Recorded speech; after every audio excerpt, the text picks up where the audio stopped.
Okay, now, Yep. okay. Hi, okay, so am I being casted? Oh, there I am. Hi, everyone. First of all, huge congratulations to all the finalists. To be honest, this is really past my bedtime. I'm here in Brooklyn, New York. It's almost midnight, but I have never been so like excited and engaged and inspired by everybody's businesses and vision. So huge congrats. I'm super inspired and blown away. Like Jensen said, my name is Sahra Nguyen. I'm the founder and CEO of Nguyen Coffee Supply. And over the next, I'm going to time myself so we can stay on track. Over the next 10 minutes, I'm just going to share a little bit about my startup story and navigating the CPG startup world. Nguyen Coffee Supply, our mission is to establish Vietnamese coffee and Vietnamese coffee culture in mainstream American audiences and then eventually the global audience. And then alongside with that mission, in the process of doing that, our social mission is to also bring more recognition and respect to Vietnamese coffee, Vietnamese people, and Vietnamese culture by elevating Vietnamese coffee in mainstream audiences. And then, of course, the last layer of this is our social impact mission is by including Vietnamese coffee in the premium and specialty coffee community and experiences in America, we actually also get to create more opportunities for Vietnamese farmers to transition from commercial coffee farming to premium coffee farming, which also leads to economic advancement for Vietnamese farmers, people, and of course the country. I'm going to share my screen right now and share a few photos. Let's see. Boop, boop. Desktop. Okay. Everyone can see my screen, right? Awesome. So as I mentioned, I am born and raised from Boston, Massachusetts. And so I know that we have a global audience. So I'm going to provide a little bit of context about the US audience, the US consumer behavior, consumer expectations in coffee to understand why Nguyen Coffee Supply is such a powerful company at this time. That's me in the middle right here, my mom and my older sister, Jen. My mom is from Quang Ngai originally. She left Vietnam when she was 18 after the war, ended up in a Hong Kong refugee camp for 2 years, and was eventually sponsored to come to Boston, Massachusetts, where we settled. And that's my dad. My dad is from Hanoi. And again, this was our first home in Boston. My dad also left when he was around 18 years old. Left by boat, a part of the group of Vietnamese refugees called Vietnamese boat refugees. Went to Hong Kong coincidentally, and then he met my mom in Boston. And just a fun little fact: when my parents first met, like everyone, of course, in the Vietnamese refugee community liked my dad. He's like very handsome, but my dad liked my mom, who's from the South. So everyone was like, "Oh, she's from the South. How could you like her?" And then my mom was like, "Oh, you're from the North. I don't hang out with communists, right?" And then it was really funny. My dad was like, "Just because my government's that way doesn't mean I'm that way," and I feel that way about our government in America all the time. But so they got together, and Boston was where I was born and raised. So this is a photo from my very first trip to Vietnam with my current producing partner Antien, who's in the front and center. So the vision for Nguyen Coffee Supply started around 2016 because what was happening in American coffee culture is what's known as the third wave coffee movement or specialty coffee movement, which has been around for about 20 years now, right? And to briefly put it, the main values of specialty third wave coffee culture was all about transparency and origin. It was like we want to know where the beans are from. We want to know who's farming the beans. We want to know what countries it's from. We want to know like what the variety is, right? And third wave specialty coffee movement was centered heavily around Arabica beans and from Africa and South America, right? And at the same time, within American coffee culture, there was this horrible stigma that everyone kept repeating, and they kept saying Vietnamese coffee is cheap. Vietnamese coffee is inferior to Arabica coffee. Vietnamese coffee doesn't belong in specialty coffee culture, right?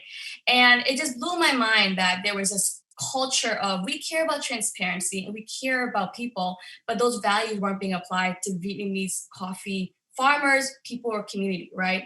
And of course, taking a step back, the stigma of Vietnamese coffee being cheap, it comes from somewhere. It comes from the commercialization of Vietnam's coffee industry, which was, of course, pushed upon Vietnam by many corporate forces, right? And that's not to say that commercial coffee production in Vietnam isn't real, but we can't shift out of cycles or historical cycles if we don't shift our mindset or our narratives, right?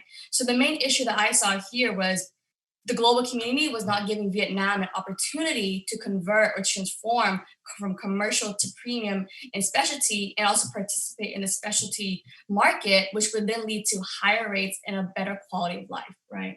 So all that really drove me to start Nguyen Coffee Supply. So in 2016, I went to go visit my current producing partner, and because my parents, they're both one of 7 to 8 siblings, and they were each the only ones to leave Vietnam. So most of my relatives, my aunts and my uncles, all my cousins are still in Vietnam. We're very, very close. I was just texting them all in Viber earlier today to come on to watch us. And then I basically met my current producing partner through my aunt Go Phuong in Vietnam. And long story short, let's fast forward to 2018. After working and building the company for 2 years, I finally launched Nguyen Coffee Supply as a direct-to-consumer brand in November 2018. And my startup journey is very, very bootstrappy. I didn't fundraise any money for the first year. It was my life savings. I was still working freelance in journalism and documentary films. And I took out a credit card. I put all my money in there, and I took out a credit card. And I really just built the company from end of 2018 all the way into 2019. This is a photo of my very first pallet. It was like the fall of 2018. It was like 5 bags of coffee beans, and I like had no idea how to import, but I eventually figured it out. And I also learned how to roast. This is just what our final product looks like. I know it's nothing crazy to Vietnamese people because you already have Vietnamese coffee, but there's no brand like this in America, right? In America, we have Blue Bottle, Stumptown, Counterculture, Lavazza, all these legacy coffee brands. Even Lavazza is an Italian coffee brand. We have all these legacy coffee brands, but there's not one brand rooted in a Vietnamese identity, which is outrageous when Vietnam is the #2 producer of coffee in the world. But really, Vietnam contributes to global coffee experiences everywhere. So why doesn't Vietnam have that respect and recognition, right? I have my timer going. I know we have 3 more minutes. And in the first year we launched, I was right. People wanted not just Vietnamese coffee, but American consumers. We need diversity in all aspects. We need diversity in leadership. We need diversity in perspectives.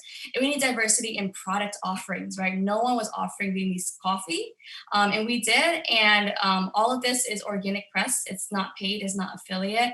And you scan the headlines, you see that we are really pushing a huge culture shift. It's not just about check out this coffee bean. It's about why the world is wicked to Vietnamese coffee, right? It's about giving Vietnamese coffee its due in America, right? So much of our company is, of course, the economic relationship, but even more excitingly, it's about putting Vietnamese coffee in Vietnam on the map and really giving Vietnam the respect that it deserves. This is from the last summer, summer 2019, the Wall Street Journal printed a story on us through paper, print, and digital. And so all this basically led to a lot of organic trashing. And then in October 2019, I raised my first friends and family round. It was a very small round of 200K, which really allowed us to catapult our growth. So when I started by importing 1 pallet at a time, 5 bags, and then we started importing 120 bags, which is half a container, and now we import full containers of 310 bags, which is about 44,000 pounds of coffee. So it's a lot of growth in the last 2 years. This is our warehouse in New Jersey. That's my last photo.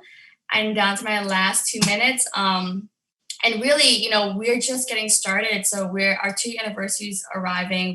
We actually were wrapping up another small round this summer, a $500,000 round. And our vision is really to build a global coffee company that becomes a platform for the entire Vietnamese coffee experience, whether that's roasted coffee or ready to drinks, right? Or single serve coffees. It's really just kind of bringing and celebrating Vietnamese coffee on the global map in a way that really respects the people and the culture that created it. So my last minute, chatting with you all, I just want to say that after hanging out with everyone for the last 2 hours, I'm so honored. I'm so honored to be a part of this community of global Vietnamese entrepreneurs with just so much brilliance and so much innovation and so much, tenacity and intelligence. And I know that everyone here and so much more of our extended community who isn't here will continue to change the world with our vision and our work and our ventures. So thank you so much for doing this. Thank you so much to VietChallenge for creating the space and bringing us together. And I really look forward to following all your journeys and seeing how we all shape the world together. So cheers and good luck to all the finalists.